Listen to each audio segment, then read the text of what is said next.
Hello, hi, my name is Jess Marie. This is yesterday's Coffee Grounds, where I typically talk of things that I have going on in my life or lessons that I've learned in the past. And right now, I feel like I have learned nothing. I feel like I am at ground zero. I'm at base level, that I don't know what I'm doing. I don't know where I'm going. I don't know the direction, but I feel so called to do something bigger. And maybe some of y'all have felt like this before. And I think back to when I was in college and I was doing classes 5 days a week. I was working 4 days a week. I was still having a social life. I was starting my papers the week that we got them. We'd get our papers 2 months in advance before they were due. Sometimes we would get them at the beginning of the semester.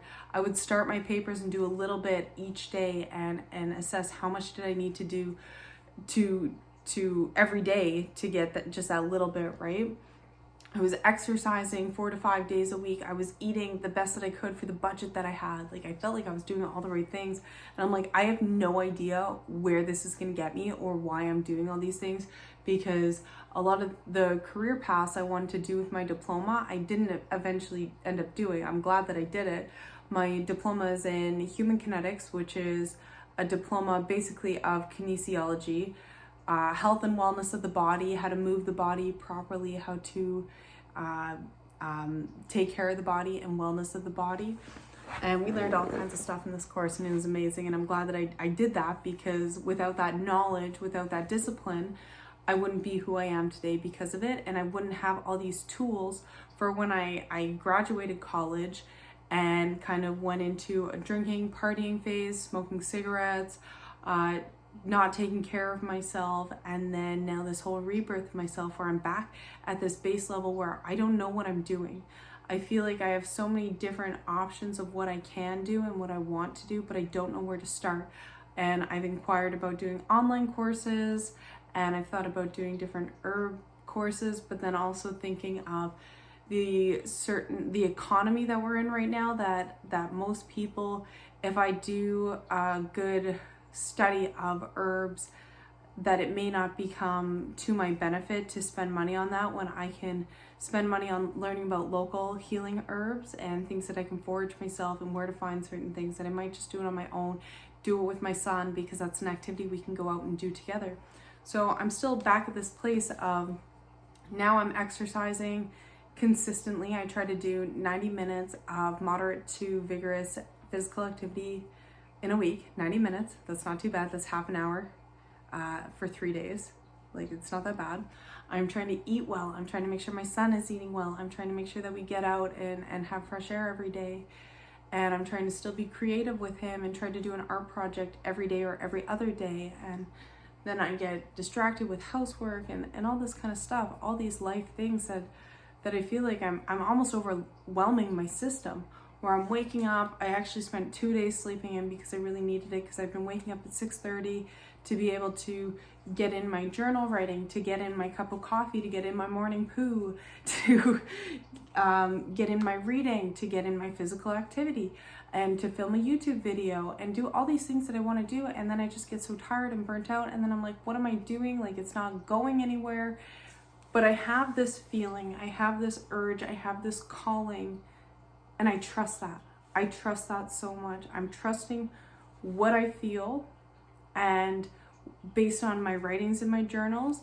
And when I have that moment of peace first thing in the morning, and that moment of peace when I go to bed, when I talk to my spirits, and my spirits, they're not mine, I don't own them. When I talk to the guides, I talk to them and they talk to me, and not just me talking to them, but listening to what they have to say is so important, because I do trust them, and not always do I listen. Sometimes I do the exact opposite, and it all works out. It all works out, but I keep hearing there's something greater for you. There's something coming. Continue putting in the work. And you know how difficult it is to be putting in the work and you don't know what you're working towards. Imagine training for a marathon that is never going to come. Imagine training for or practicing for a recital that is never, it's not planned. You don't know when that day is going to come. But you're practicing every day your music And it's not necessarily out of love or passion. Sometimes it is. Sometimes it's just discipline. Like, not everybody who works out every day, they don't always love it every day, but they feel so good after it. I don't love cold plunging, but I love that feeling when I get out of it, right? I love that feeling afterwards. So I keep hearing that there's something greater for you. Continue doing what you're doing. And I'm like, what is it? And it's like, it's not your time. You're not ready to know yet. And it's like, come on, let me know. Let me know. I just need to know.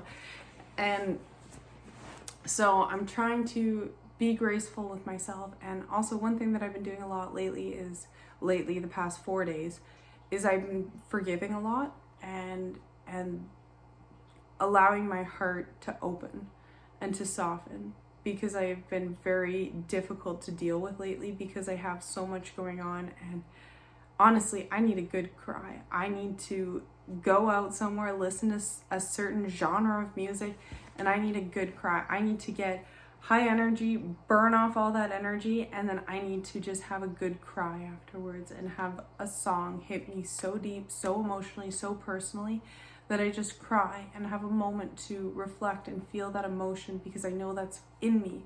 I know there's this sadness in me, this lonely girl, this creative spirit, this beautiful spirit that's begging to come out, that's asking to come out.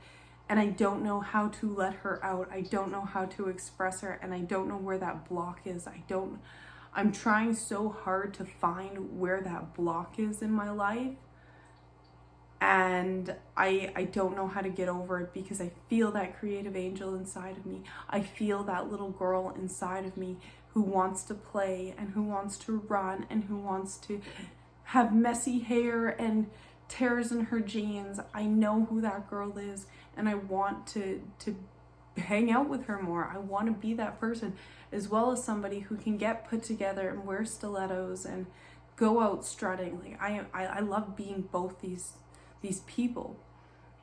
And that's also another conflict that comes into my life, is because I'm so many things, it's hard to really get a grasp on who am I? Who is Jess? Who am I? And I know that I trust who I am, but I am still insecure about it, and I'm insecure for whatever reason to express that to the world. And I think I need to take a step back and learn from my son. I need to learn from somebody who is unconditionally himself, who tells me when he's tired, who tells me, I'm upset. Why are you upset? I'm upset. Is it because you have to put your clothes on? Yes. I am also upset that I have to wear clothes. Not for any kind of weird reason other than it's so freeing just to like be out and about, right? It's freeing. It's awesome. It's great. And I need to learn from him. And I need to be less controlling and let go of that need to control a situation or a day or plan. Yes, it's important to have things to do. Like, because we've just moved, there's a lot of little things that need to be organized. Organize this closet shelf, or organize our books. Like, our books are kind of a mess right here. Doing little things like that. Okay, you can manage that during a day, but don't try to do everything in a day, because you're not going to get there. You're not going to do it all.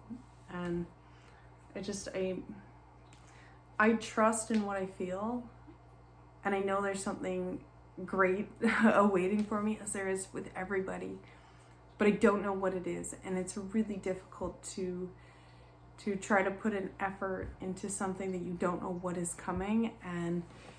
And the way I see it is I'm training for something that I don't know what it is, but I need to do all these things in order for myself to be prepared for this opportunity.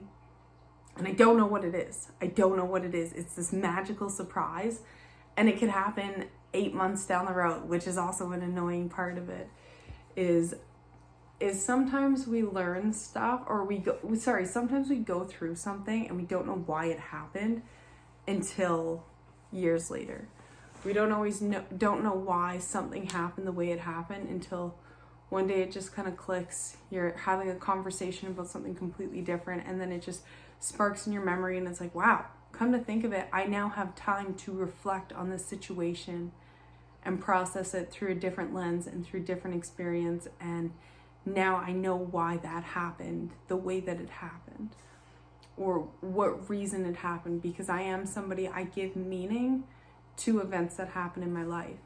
Last night, I was in a conversation and I was flipping through a deck of cards, and the King of Hearts kept showing up over and over. I'd shuffle, boom, King of Hearts.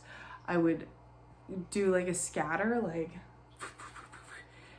flip it, King of Hearts, like every single time. Sometimes I got the 10 of Spades or 2 of Clubs, but it's not tarot or anything like that. It's just a deck of cards that I needed something to hold in my hand while I was doing this.